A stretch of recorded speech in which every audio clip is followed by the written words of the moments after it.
Welcome to Global Byte. Please subscribe and hit the bell icon for more breaking updates. The world is on edge, gripped by a sense of uncertainty and anxiety that seems to grow with every passing hour. In cities across the globe, people gather in public spaces, their eyes fixed on glowing screens, searching for answers and hoping for reassurance. The atmosphere is tense, as if the world itself is holding its breath, waiting to see what will happen next. The United States and Iran, two powerful nations with a long and complicated history, are now exchanging direct threats in a very public and dramatic fashion. Their leaders stand before the world, delivering speeches that are as much for their own people as for their adversaries. Each word carefully chosen to project strength and resolve.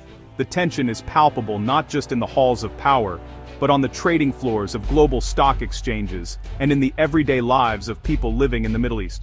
Markets react instantly to every new development, and the possibility of a conflict that could reshape the region and disrupt the global economy feels more real than ever. The immediate trigger for the crisis is a dangerous escalation in both rhetoric and military posturing.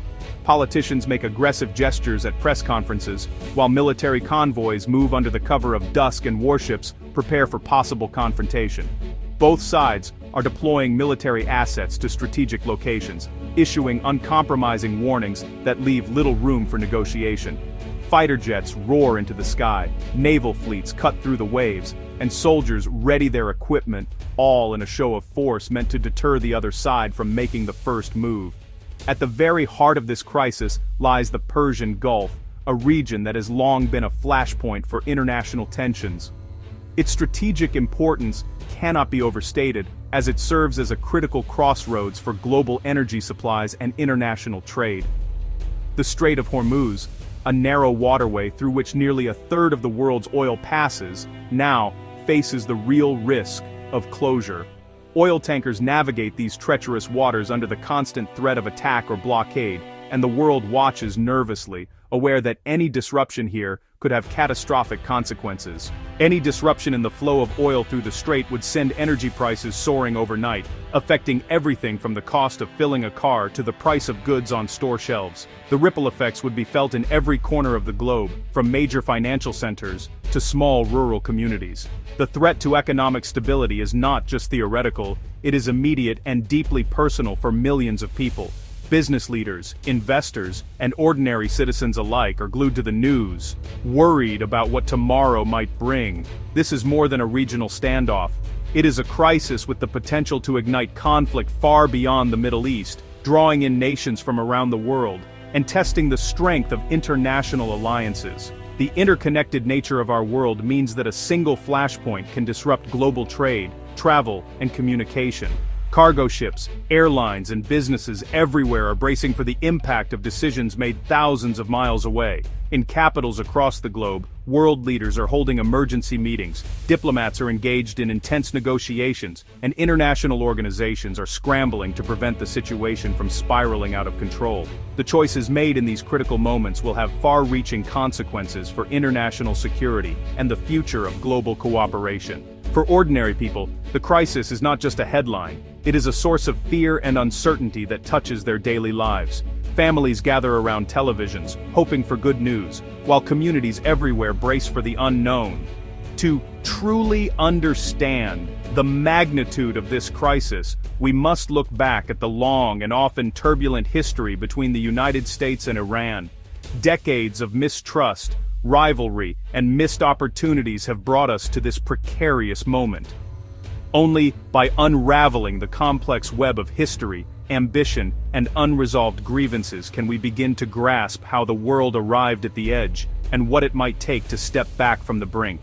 The US-Iran relationship has shifted from close alliance to bitter enmity. Before 1979, the US backed the Shah of Iran, seeing him as a pro-Western anchor in the Middle East. The 1979 Islamic Revolution changed everything, as the new regime defined itself in opposition to the US, culminating in the infamous embassy hostage crisis. Decades of sanctions, proxy conflicts, and broken diplomacy followed, with fleeting moments of hope, like the 2015 Iran nuclear deal, quickly dashed. President Trump's 2018 withdrawal from the deal reignited tensions, reimposed sanctions, and emboldened hardliners in Tehran. The result, a cycle of escalation with both sides abandoning diplomacy for threats and military maneuvers. This history sets the stage for today's dangerous standoff. In the last decade, the world has witnessed a dramatic escalation in direct U.S. military action against Iran, signaling a shift from covert operations to open confrontation. What once simmered beneath the surface has now erupted into the global spotlight, with American warplanes and advanced weaponry deployed across the Middle East. These actions have not only heightened tensions but have also set the stage for a new era of uncertainty and risk.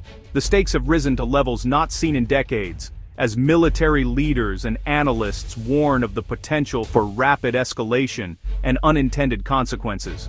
Operation Midnight Hammer, a pivotal moment in this conflict, saw the destruction of Iran's most critical nuclear sites. The operation sent a chilling message to Tehran. Any attempt to rebuild these facilities would be met with even more devastating force, leaving no doubt about the seriousness of U.S. intentions. Under the leadership of Admiral Brad Cooper, the U.S. has expanded its strategy to include targeted airstrikes on Iranian-backed militias throughout the region, aiming to disrupt Tehran's influence and deter further aggression. At the same time, Washington has deepened its military cooperation with Israel and key Arab states, forging new partnerships under the Abraham Accords. These joint exercises and diplomatic agreements have strengthened a coalition determined to counter Iran's ambitions. This emerging alliance has created a unified front, presenting Iran with a formidable array of adversaries and amplifying the sense of encirclement felt in Tehran's corridors of power.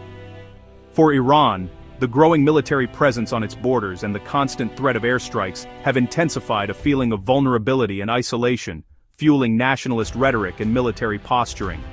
The Trump administration's decision to authorize direct strikes on Iranian territory marked a dangerous new threshold, breaking long-standing taboos and raising fears of a broader regional war. For ordinary Iranians, these actions serve as a painful reminder of U.S. resolve and the ever-present risk of conflict, while government officials weigh their options in an increasingly volatile environment.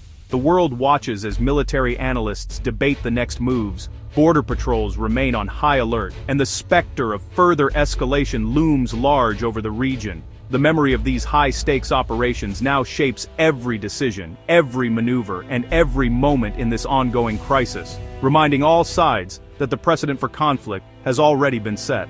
Iran's internal chaos has fueled the international crisis. Massive protests erupted in late 2025, met with a brutal crackdown that left thousands dead and tens of thousands arrested. The regime blames foreign enemies, especially the US and Israel, for orchestrating the unrest, a narrative used to justify harsh repression and rally nationalist support. Some protesters have called for the return of the exiled Shah's son, alarming Tehran and its neighbors. Iran's internal struggle has become a regional flashpoint, raising the stakes for all involved. The war of words has reached a fever pitch, with both sides issuing explicit threats. Iran's leaders warn that any U.S. attack would trigger a devastating regional war, vowing to retaliate with full force. The U.S. under President Trump has responded with promises of overwhelming retaliation, including the threat to wipe them off the face of this earth. Iran has closed its airspace, bracing for possible strikes. This exchange of threats has created a volatile atmosphere, where a single misstep could ignite open conflict.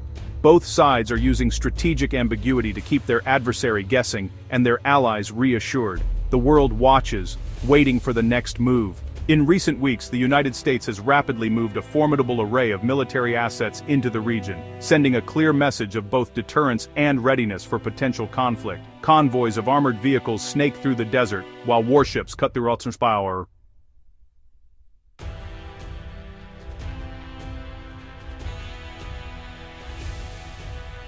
All part of a coordinated show of force designed to reassure allies and warn adversaries. This mobilization is not just about numbers, it's about demonstrating the ability to respond swiftly to any escalation, and to project power across land, sea, and air. At the heart of this deployment is the USS Abraham Lincoln Carrier Strike Group, now strategically positioned for rapid entry into the Persian Gulf.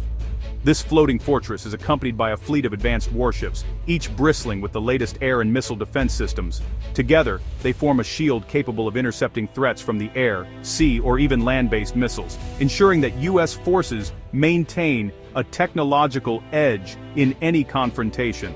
In addition to naval power, the US has deployed a powerful air contingent. Fighter jets roar off desert runways, while B-52 bombers, capable of carrying heavy payloads over long distances, stand ready on alert. These aircraft, along with support planes and surveillance drones, are now stationed at key bases across the Middle East, giving commanders the ability to launch deep strikes into Iranian territory or respond rapidly to emerging threats.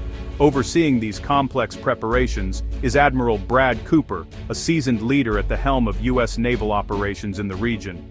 From the CENTCOM command center, he coordinates with allied commanders and monitors real-time intelligence, emphasizing the need for maximum flexibility, rapid adaptation, and a posture of credible deterrence. His leadership is crucial as tensions rise and the margin for error narrows.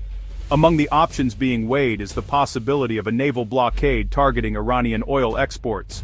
Such a move would not only disrupt a vital economic lifeline for Tehran, but would also be seen by Iran as a direct act of war, raising the stakes and the risk of open conflict.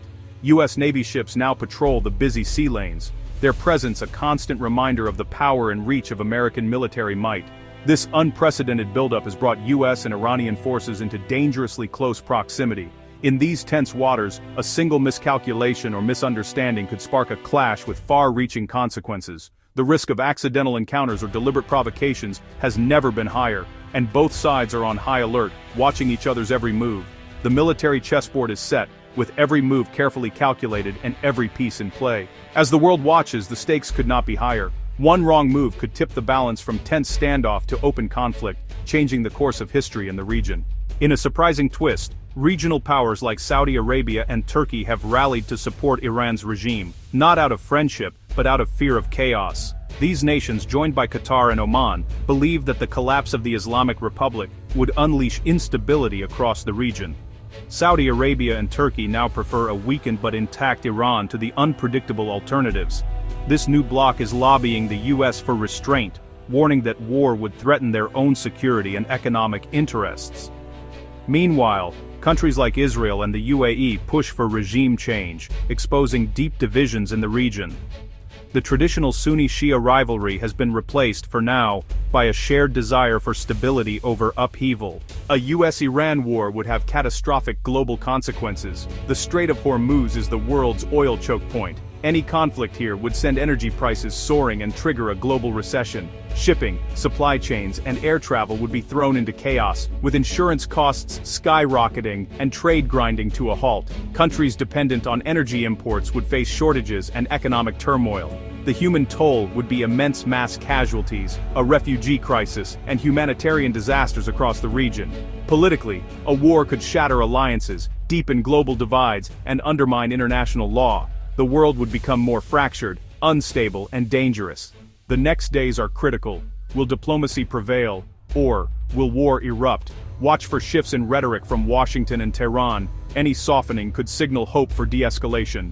The movement of U.S. naval forces, especially the USS Abraham Lincoln, will be a key indicator. A halt could mean diplomacy. A push forward could mean war. Regional powers like Saudi Arabia and Turkey are working behind the scenes to urge restraint. The world needs a diplomatic breakthrough to break the cycle of threats and retaliation. The stakes are global. Economic, political, and human. Stay informed, support diplomacy, and hope that the next chapter is one of peace, not war.